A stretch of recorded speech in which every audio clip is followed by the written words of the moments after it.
Assalamu alaikum student, my name is Shami and you are watching my YouTube channel Conceptual Academy with Shami। तो इससे पिछला जो topic था हमारा class 10 से रिलेटेड था और चैप्टर नंबर 10 को हम डिस्कस कर रहे थे, जनरल वेब प्रॉपर्टी वाला चैप्टर को। आज जो हमारा टॉपिक होगा वो मतलब कि चैप्टर नंबर 10 था तो 11 स्टार्ट कर रहे हैं, यानी कि साउंड से रिलेटेड एक चैप्टर है, उसको स्टडी करेंगे। तो देखते हैं टॉपिक में क्या हो रहा है। सबसे पहले तो हम साउंड वेव्स को स्टडी करेंगे कि साउंड की वेव्स किस तरह से प्रोड्यूस होती हैं, इन चीज़ों को थोड़ा सा डिस्कस करेंगे। फिर हम longitudinal nature of sound waves जो होती हैं वो लॉन्गिट्यूडनल नेचर की क्यों होती हैं, इस चीज़ को डिस्कस करेंगे। फिर एक छोटा सा जो है ना एक्सपेरिमेंट या फिर आप कह सकते हैं एक्टिविटी करेंगे, जिसके अंदर हम साउंड को ब्रीफली डिस्कस करेंगे कि साउंड मतलब जो हमारा मीडियम होता है वहाँ पे ट्रेवल नहीं करता है, साउंड के लिए किसी प्रॉपर मीडियम की नीड होती है। तो चैप्टर का नाम क्या है हम देख लेते हैं। सबसे पहले तो हमारे पास जो चैप्टर है लिख भी देता हूँ मैं, चैप्टर कौन सा है हमारे पास, चैप्टर नंबर 11 है। सही है, इस बात को याद रखें, चैप्टर नंबर 11 है और चैप्टर का नाम है साउंड। सही है, चैप्टर का नाम क्या है हमारे पास, साउंड है। साउंड की अगर बात की जाए तो साउंड वेव्स की बात करें या फिर साउंड किस तरह से प्रोड्यूस होता है, तो इस बात को अगर समझना है तो साउंड को प्रोड्यूस किस तरह से कराया जाता है। जैसे कि अगर मैं बात करूं सिंपल, अगर डेफिनेशन देखें साउंड की कि साउंड किस तरह से प्रोड्यूस होता है, तो आपको पता होना चाहिए कोई भी दो तरह की बॉडीज़ आपस में क्या करती हैं, कोलाइड करती हैं। जब उनकी आपस में क्या होती हैं, टकराव होता है, तो क्या होती है, साउंड प्रोड्यूस होती है। लेट सपोज अगर एक एग्जांपल मैं यहीं से कोट करूं तो आप देख सकते हैं बोर्ड पे, जब मैं क्या कर रहा हूं, नॉक कर रहा हूं, तो यहाँ से आपको आवाज़ सुनाई दे रही है। मतलब कि कोई भी दो सरफेसेस को आपस में क्या करें, हिट करें, स्ट्राइक करें एक दूसरे के ऊपर, तो साउंड प्रोड्यूस होती है। आप बहुत सारी एग्जांपलें ले सकते हैं, जैसे कि साउंड किस तरह से प्रोड्यूस होता है। आपने देखा होगा स्कूलों के अंदर जो बेल वगैरह बजाते हैं, सही है, तो उसमें भी क्या होता है, साउंड प्रोड्यूस होता है, क्योंकि दो बॉडीज़ आपस में क्या कर रही होती हैं, स्ट्राइक कर रही होती हैं। या फिर आपने देखा होगा ड्रम के ऊपर जब आप स्ट्राइक करते हो तो वहाँ से भी साउंड प्रोड्यूस होती है। तो दो बॉडीज़ की सरफेसेस जब एक दूसरे के ऊपर स्ट्राइक करती हैं, टकराती हैं, कोलाइड करती हैं, तो वहाँ पे क्या होती है, साउंड प्रोड्यूस होता है। या फिर इसकी बहुत सारी एग्जांपलें आप अपने हिसाब से भी डिस्कस कर सकते हैं। जैसे कि मैं बात करूँ वोकल कॉर्ड की बात करें, जैसे मैं अभी आपके सामने बोल रहा हूँ, मेरी आवाज़ आप तक आ रही है, इसका मतलब क्या है, ये हमारे पास जो थ्रॉट होता है ना, इसमें क्या होते हैं, हमारे पास वोकल्स होते हैं, वो आपस में क्या कर रहे होते हैं, वाइब्रेट करते हैं। वाइब्रेट करके जब आपस में एक दूसरे के ऊपर स्ट्राइक करते हैं तो आवाज़ यहाँ से क्या हो जाती है, प्रोड्यूस होती है। बात समझ में आ गई। साउंड प्रोड्यूस किस तरह से होता है, दो बॉडीज़ के सरफेसिस को आपस में क्या करवाना, स्ट्राइक करवाना, जिसकी वजह से क्या होता है, साउंड प्रोड्यूस होता है। तो साउंड वेव्स की अगर बात करें, सबसे पहले तो यहाँ पे हमारे पास साउंड वेव्स ही डेफिनेशन है। सही है, साउंड वेव्स की क्या है, डेफिनेशन है।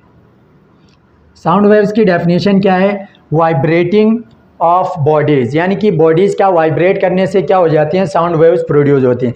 ये हमने डिस्कस किया था, साउंड वेव्स को हमने डिस्कस किया था। जैसे कि चैप्टर नंबर 10 की अगर बात करें तो वहाँ पे मैंने एक एग्जाम्पल को डिस्कस किया था, मैकेनिकल वेव्स को डिस्कस किया था, याद आ रहा हो तो मैकेनिकल वेव्स को डिस्कस किया था। और इसके अंदर मैंने दो एग्जाम्पलें दी थी, एक हमने डिस्कस किया था वाटर वेव्स। सही है, इसकी जो एग्जाम्पलें थी, एक तो वाटर वेव्स थी, दूसरी जो हमारे पास थी वो क्या थी, साउंड वेव्स। वाटर वेव्स को तो हमने ओवरऑल वहाँ पे क्या कर दिया, स्टडी किया, लेक्चर के अंदर आप जाके देख सकते हैं। सही है, चैप्टर नंबर 10 के अंदर। यहाँ पे हम ओवरऑल किसको डिस्कस करने वाले हैं, साउंड को डिस्कस करने वाले हैं कि साउंड के ज़रिए वेव्स को किस तरह से, साउंड वेव्स किस तरह से बनती हैं, किस तरह से प्रोड्यूस होती हैं और किस तरह से फर्दर वो आगे प्रोपेगेट करते हैं, इस चीज़ को डिस्कस करना है। दूसरी बात यहाँ पे sound waves are longitudinal nature. सही है, साउंड जो वेव्स होती हैं हमारे पास क्या होती हैं, लॉन्गिट्यूडनल नेचर की होती हैं।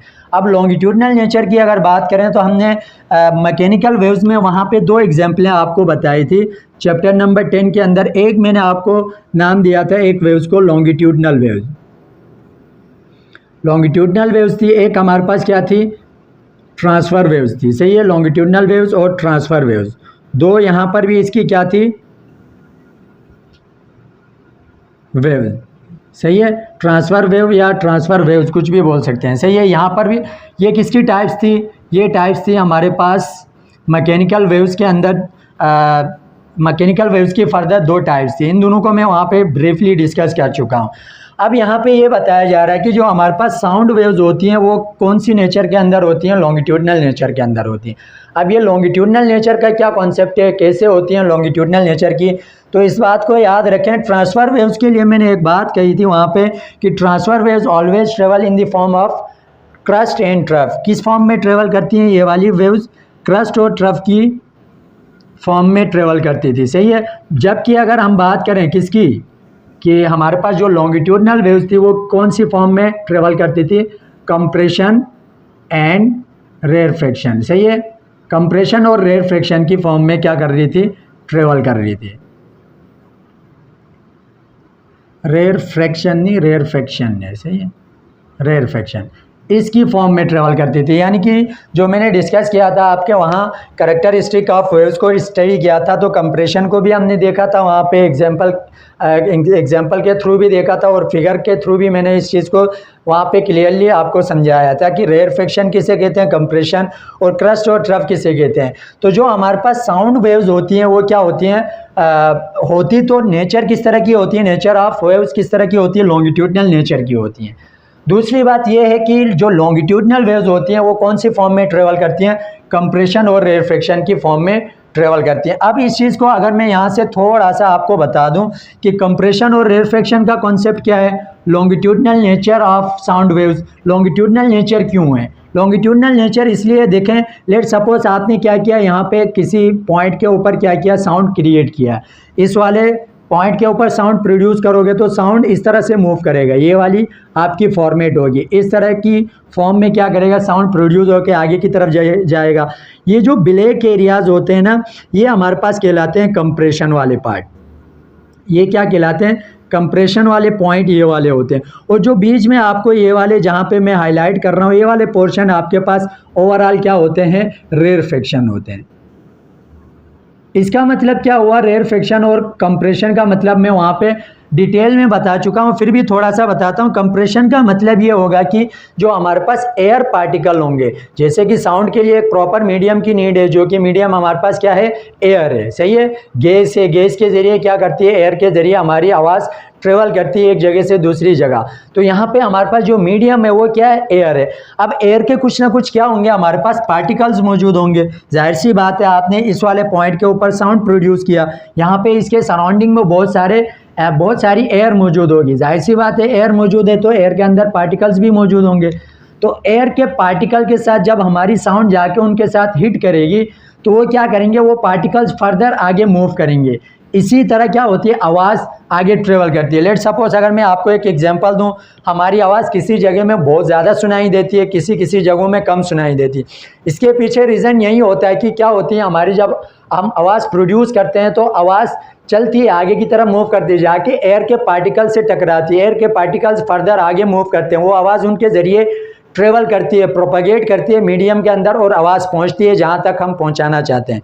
लेकिन ऐसा नहीं होता है कि अब देखो मैं यहाँ पे लेट सपोज मैं रूम में कोई लेक्चर प्रोवाइड कर रहा हूँ, मेरी आवाज़ तो किसी दूसरे घर में सुनाई तो नहीं देगी ना, क्योंकि इसके पीछे रीज़न ये होता है कि जो स्पीड होती है ना साउंड की, उसमें ग्रेजुअली क्या हो जाती है, कमी आ जाती है। बात समझ में आ गई, क्यों, क्योंकि जाहिर सी बात है, मेरी आवाज़ जाके जब एयर पार्टिकल से टकराएगी तो उसमें क्या, उसकी स्पीड में कमी आएगी, डिक्रीज़ कर जाएगी उसकी स्पीड। तो इस तरह करते करते क्या होती है, आवाज़ बहुत ज़्यादा दूर तक ट्रेवल नहीं करती। दूसरी बात अगर मैं बात करूं तो हमारी आवाज़ दिन के टाइम पे कम सुनाई देती है, उसी मतलब पे स्पीड या उसी मतलब मैं कहूँ कि एनर्जी वाली साउंड आप रात के टाइम पे प्रोड्यूस करके देखें, वो आवाज़ दूर तक सुनाई देती है।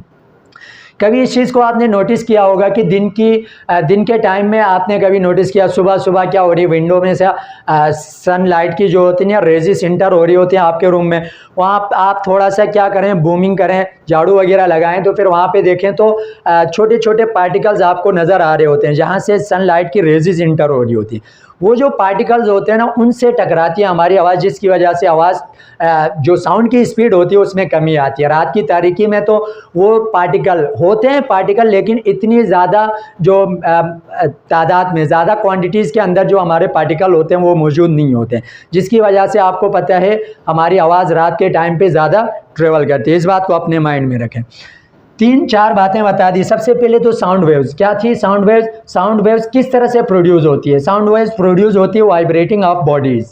कोई भी बॉडी को आप क्या करें, वाइब्रेट करवा दें, उसमें क्या होगी, साउंड प्रोड्यूस होगी। जैसे कि आप बोर्ड को देख सकते हैं, मैं इसके ऊपर नॉक करता हूं तो आवाज़ आ रही, क्योंकि एक बॉडी ये रही। या फिर इस चीज़ को आप यूं भी कर सकते हैं, जैसे एक हाथ को दूसरे हाथ के ऊपर क्लैप करके देखें तो आवाज़ सुनाई देगी। एक ही हाथ को आप इधर उधर जहां कहीं मूव करवाते रहें, आवाज़ आपको सुनाई नहीं देगी। इसके पीछे रीज़न क्या है कि साउंड को प्रोड्यूस करने के लिए जो बेसिक नीड है कि वो 2 बॉडीज़ का आपस में क्या करना, स्ट्राइक करना, या फिर 2 सरफेसिस का आपस में कोलिजन होना, ये नेसेसरी पॉइंट है। इस बात को अपने माइंड में रखें।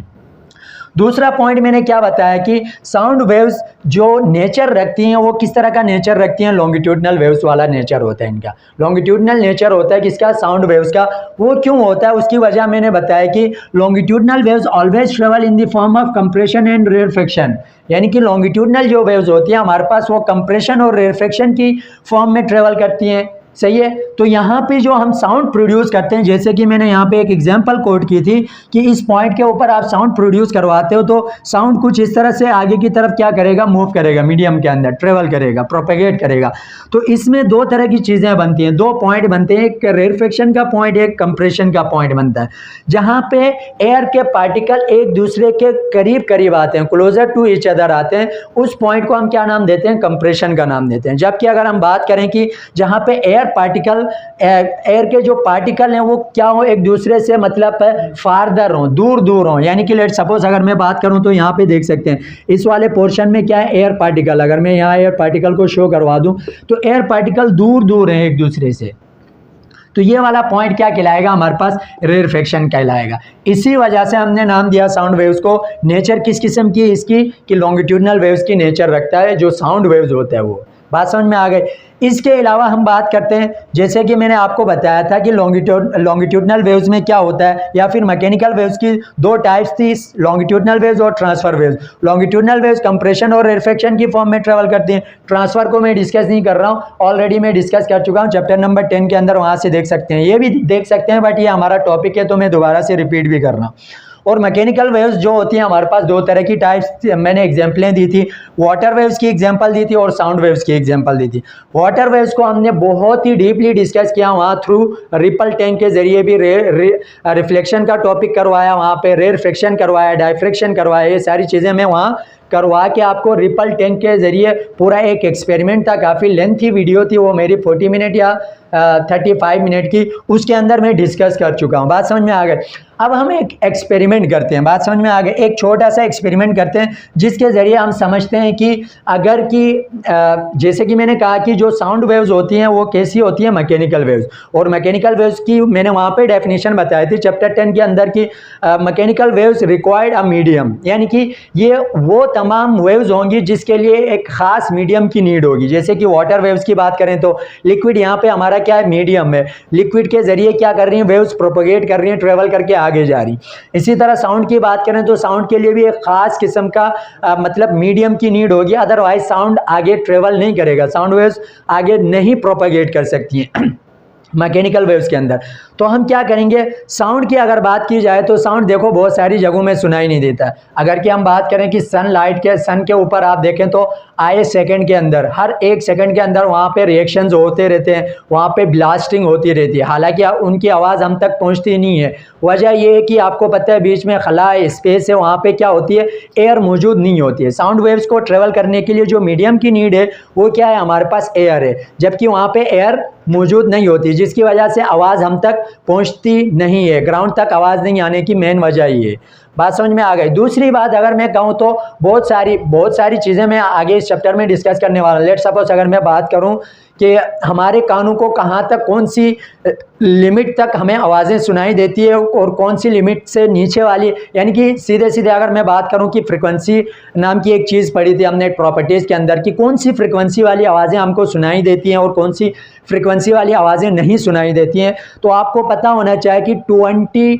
हर्ट्ज़ वाली फ्रिक्वेंसी, यानी कि लोअर लिमिट की अगर बात करें कि 20 हर्ट्ज़ से एक आम इंसान जो कॉमन पर्सन होता है उसको सुनाई देता, उससे बिलो फ्रिक्वेंसी वाले यानी कि 20 से बिलो 19 है या फिर 18 है, जैसे कि हम एक दूसरे के कानों के अंदर क्या करते हैं आराम से बात कर रहे होते हैं वो तीसरे बंदे को नहीं सुनाई देती। इसका मतलब क्या होता, उस आवाज़ की फ्रिक्वेंसी क्या होती है, बिलो होती है किससे, 20 हर्ट्ज से, 20 फ्रिक्वेंसी से कम होती है। और अगर मैं बात करूं कि अपर लिमिट जो इंसानों की बात हो रही है, हर एक जो लिविंग थिंग्स है उनकी अपनी अलग एक लिमिट होती है कि कहाँ से स्टार्ट करते हैं वो सुनना फ्रिक्वेंसी और कहाँ तक वो सुन सकते हैं। हमारे इंसानों की बात कर रहा हूँ कि 20 फ्रिक्वेंसी बिलो जो लोअर लिमिट है, इस लिमिट से सुनना स्टार्ट करता है एक आम इंसान। 20 हर्ट्ज की फ्रिक्वेंसी को वो सुन लेता है। 20 से अब जाके आप 20 किलो हर्ट्ज तक, यानी कि 20,000 हर्ट्ज फ्रिक्वेंसी तक एक आम इंसान आवाज़ को सुन सकता है। उससे ऊपर भी सुन सकता है, लेकिन वजह क्या है कि उससे ऊपर की आवाज़ें क्या करेंगे, हमारे कान को डैमेज करेंगे। ये जो कान के पर्दे वगैरह डैमेज होते हैं, फट जाते हैं, इसके पीछे रीज़न ही यही होती है कि हमारी हम जो आवाज़ को सुनते हैं, या हम बात करें कि हम अक्सर म्यूज़िक को सुन रहे होते हैं मोबाइल के थ्रू हेडफोन लगा के, तो उसमें 20 किलो हर्ट्ज से ज़्यादा जब फ्रिक्वेंसी होती है, किलो का मतलब 20, किलो का मतलब 1000 हो गया, तो 20,000 हर्ट्ज की फ्रिक्वेंसी को जब हम सुनते हैं तो हमारे कान क्या हो जाते हैं, डैमेज हो जाते हैं। तो ये चीज़ें डैमेज करती हैं। अब हम बात करते हैं कि साउंड ट्रेवल मीडियम में, कौन सा मीडियम में ट्रेवल करता है और कौन से, यानी कि स्पेस की अगर बात करें तो आप थोड़ी देर पहले मैंने क्या कहा था आपको कि स्पेस में साउंड ट्रेवल नहीं करता। अब इसको एज अ एक्टिविटी हम क्या करते हैं, यहाँ पे डिस्कस करते हैं। बेल जार एक्सपेरिमेंट के नाम से आपके यहाँ एक एक्सपेरिमेंट है। बेल जार एक्सपेरिमेंट में कुछ वहाँ पे उसके एपरेटस हैं, उसको यूज़ करेंगे और हम देखेंगे कि यहाँ पे हो क्या रहा है बेसिकली। लेट सपोज अगर एक बना लें हम एक बेल जार एक्सपेरिमेंट।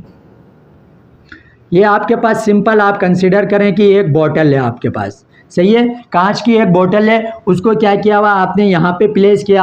अब इसको फर्दर ला के क्या किया हुआ, यहाँ पे ऊपर लेके गए हैं इसको, और इस यहाँ के थ्रू क्या किया हुआ है आपने, इस मतलब यहाँ पे इसके केप के ज़रिए आपने इलेक्ट्रिक वायर्स को लाके यहाँ पे सपोज करें कि एक इलेक्ट्रिक बेल को कनेक्ट किया हुआ, इसके साथ इलेक्ट्रिक बेल इसके साथ कनेक्ट किया हुआ। अब आपने क्या किया, यहाँ पे किसी स्विच के ज़रिए, की के ज़रिए आपने क्या किया, इसको इलेक्ट्रिसिटी प्रोवाइड की, यानी कि चार्जेस प्रोवाइड की। तो आप क्या करोगे, यहाँ से जब स्विच को ऑन करोगे तो जाहिर सी बात है आपकी अलार्म बजना स्टार्ट हो जाएगी। बात समझ में आ गई। देखो इस एक्सपेरिमेंट को समझने की कोशिश करो। यहाँ पे एक ऐसा आपने वो लगाया हुआ इंसुलेटिंग केप लगाया हुआ इस वाले पोर्शन के ऊपर, यानी कि आवाज़ ना तो एयर इनसाइड से आउटसाइड आ सकती है, ना आउटसाइड से इनसाइड जा सकती है। यहाँ पे एक ऐसा केप यूज़ किया है। अगर कि मैं एक एग्जांपल दूँ, जैसे कि आपके पास वो थर्मोस होता है, आपने देखा होगा अक्सर एक थर्मोस होता है, वो तो प्लास्टिक टाइप की केप होती है। एक और थर्मोस होता है, उसका बाहर वाला पोर्शन तो प्लास्टिक का होता है, लेकिन अंदर आपने देखा होगा इस तरह का कुछ होता है, ढक्कन टाइप का, जिसको लगाया जाता है। तो क्या होती है, ना तो बाहर की एयर अंदर जा सकती है, ना अंदर की एयर बाहर आ सकती है। तो आप सपोज करें कि यहाँ पे एक इंसुलेटिंग केप लगा हुआ है, ना तो एयर इंटर हो रही है, ना एयर क्या हो रही है, एग्जिट कर रही है, बाहर आ रही है। अब इस एक्सपेरिमेंट को आप परफॉर्म कर रहे हो। लेट सपोज सबसे पहले क्या करते हो, जब आप स्विच को ऑन करते हो तो मैंने क्या कहा था, और इस बात का ख्याल रखें कि ये जो वायर्स है ना, वो जार में कहीं पर भी टच नहीं कर रहे हों। अगर टच करेंगे तो हमने पहले ही बता चुका हूं कि साउंड प्रोड्यूस होता है वाइब्रेटिंग ऑफ बॉडीज़ के वाइब्रेट, यानी कि वायर्स जाके जार के सरफेसिस से क्या करेंगे, टकराएंगे, स्ट्राइक करेंगे, तो साउंड प्रोड्यूस होगा। तो आपका एक्सपेरिमेंट तो हुआ नहीं, एक्टिविटी जो आप करना चाह रहे हो वो हो नहीं पाएगी। तो वायर्स को क्या करना है, सेपरेट लेके जाना है, कहाँ पे, डायरेक्ट जाके बेल के साथ कनेक्ट करना है। जब स्विच ऑन करोगे तो आपकी बेल वाइब्रेट करेगी, आवाज़ आपको सुनाई देगी। वजह क्या है, क्योंकि आपको पता है बोतल के अंदर जो जार है उसके अंदर पहले एयर मौजूद है, एयर के पार्टिकल इन वाले एरियाज़ के अंदर क्या है, मौजूद है, सही है। तो आपको क्या होगी, आवाज़ सुनाई देगी। अब क्या किया आपने, थोड़ी देर के बाद आप यहाँ से एक पंप निकालें, वैक्यूम पंप टाइप का, यहाँ से एक पंप, वैक्यूम पंप जिसे कहते हैं, जिसके ज़रिए क्या किया जाता है, सारी एयर को आपने क्या किया, एक्सट्रैक्ट किया, यानी कि खींच के बाहर ले लिया सारी एयर को। यहाँ पे एक वैक्यूम पंप, ये सपोज करें कि ये क्या है, हमारे पास वैक्यूम पंप है, सही है, वैक्यूम पंप लगाया। इसके ज़रिए आपने सारी की सारी, ये इलेक्ट्रिक बेल है, सही है, इलेक्ट्रिक बेल यहाँ पे लिख देता हूँ शॉर्ट में, EB, सही है, इलेक्ट्रिक बेल है, और यहाँ पे की है, और ये क्या है, हमारे पास जार है, सही है। जार किसको कहते हैं, आपको पता है, जार कहते हैं किसी भी टाइप की कोई कांच की बोतल है, उसको जार कहते हैं। इसके थ्रू हम एक्सपेरिमेंट को कर रहे हैं। बात समझ में आ गई। अब क्या होगा, जब आप की स्विच को ऑन करोगे तो पहले आपको आवाज़ सुनाई देगी इन वाले एरियाज़ के ऊपर, यानी कि सराउंडिंग में इर्द गिर्द आपको आवाज़ें सुनाई देंगी। क्यों? क्योंकि आपको पता है यहाँ पर एयर पार्टिकल मौजूद हैं, यहाँ अंदर भी एयर पार्टिकल मौजूद हैं, यानी कि एयर अंदर भी मौजूद है, जार के बाहर वाले सराउंडिंग में भी जो हमारे पास एयर के पार्टिकल हैं वो मौजूद हैं। तो आपको पता है बॉडीज आके, जब दो बॉडीज आपस में बेल जाके टकराएगी किसके साथ? पार्टिकल के साथ। बेल तो बज रही है ना, एयर के जो पार्टिकल हैं उनके साथ टकराएगी तो पार्टिकल मूव करके सरफेस की तरफ आएंगी। सरफेस में आपको पता है बाहर भी पार्टिकल मौजूद हैं एयर के, जब ये दोनों आपस में मिलेंगे तो आवाज़ वहाँ से उनमें ट्रांसफ़र होगी, फिर आपको सराउंडिंग में, जार के इर्द गिर्द हर जगह आपको आवाज़ सुनाई देगी। अब थोड़ी देर के लिए आपने क्या किया कि वैक्यूम पंप को अप्लाई किया, वैक्यूम पंप को लगाया, लगा के सारी आवाज़ कह रहा हूँ, बल्कि एयर को क्या किया, एक्सट्रैक्ट किया, बाहर खींच लिया सारी एयर को। जब आप वैक्यूम पंप को अप्लाई करोगे तो जो आवाज़ लाउडली सुनाई दे रही थी वो आवाज़ अब क्या होगी, आहिस्ता आहिस्ता वैक्यूम पंप क्या कर रहा है, एयर को बाहर लेके आ रहा है, तो आवाज़ आहिस्ता आहिस्ता कम होते एक टाइम ऐसा आएगा आवाज़ बिल्कुल आना बंद हो जाएगी। इसका मतलब क्या है कि अब आपने इस वैक्यूम के ज़रिए, वैक्यूम पंप के ज़रिए अंदर जितनी भी एयर मौजूद थी वो सारी क्या कर ली, एक्सट्रैक्ट करके बाहर निकाल ली। तो अब अंदर कुछ भी नहीं है, एयर नहीं है। एयर जब मौजूद नहीं हो तो मैंने आपको पहले ही बता दिया कि जो मीडियम की नीड होती है हमारे पास यहाँ पे साउंड को मूव करवाने के लिए, जिस मीडियम की नीड होती है वो क्या होता है, एयर होता है। एयर ही नहीं है तो हमारी आवाज़ क्या होगी, नहीं पहुँचेगी बाहर तक। उसके बाद बेल बज रही होगी, हालांकि आपने स्विच ऑन करके रखा हो, आप भी बेल बज रही होगी लेकिन आपको बाहर सुनाई नहीं देगी, because inside of the jar there is no air more. सही है, अंदर किसी किस्म का कोई एयर मौजूद नहीं है जिसकी वजह से आपको आवाज़ सुनाई नहीं देगी। ये एक बहुत ही इंपॉर्टेंट एक्सपेरिमेंट था, इसको अपने माइंड में रखें। बात समझ में आ गए। साउंड के लिए ये सबसे इंपॉर्टेंट, यानी कि मैं यूँ कह सकता हूँ कि इंट्रोडक्शन ऑफ चैप्टर नंबर 11 था, साउंड वेव से रिलेटेड। साउंड क्या होता है, सबसे पहले मैंने आपको बता दिया कि साउंड प्रोड्यूस होता है दो बॉडीज़ के वाइब्रेट करने से। फिर मैंने उसके नेचर को बताया कि लॉन्गिट्यूडनल नेचर रखता है, क्यों रखता है वो भी मैंने बता दिया। फिर हमने डिस्कस किया कि इलेक्ट्रिक बेल जार के ज़रिए, जैसे कि मैंने बताया कि साउंड के लिए मीडियम की नीड है, और मीडियम कौन सा था, एयर की नीड है। एयर नहीं होगा तो साउंड क्या होगा, ट्रेवल ही नहीं करेगा। अब आपको पता है, मैंने आपको बताया कि सन के ऊपर आए सेकंड में मिलियन एंड बिलियन के हिसाब से जो है ना वहाँ पे मतलब कि ब्लास्टिंग होती है, रिएक्शन, केमिकल रिएक्शन चल रहे होते हैं, लेकिन उनकी आवाज़ें हम तक सुनाई नहीं देती। वजह ये है कि बीच में क्या है, स्पेस मौजूद है, जिसकी वजह से हमारे पास आवाज़ सुनाई नहीं देती। तो आज का लेक्चर ये था। नेक्स्ट लेक्चर में हम किसी और टॉपिक के साथ आपके यहाँ मिलेंगे। तो अगर वीडियो अच्छी लगती है तो क्या करें, चैनल को सब्सक्राइब करें और बेल आइकन को हिट करें ताकि नेक्स्ट आने वाली नोटिफिकेशन आप तक मिलती रहें। लाइक करें, कमेंट करें, शेयर करें। अपना ख्याल रखें। अल्लाह हाफिज़।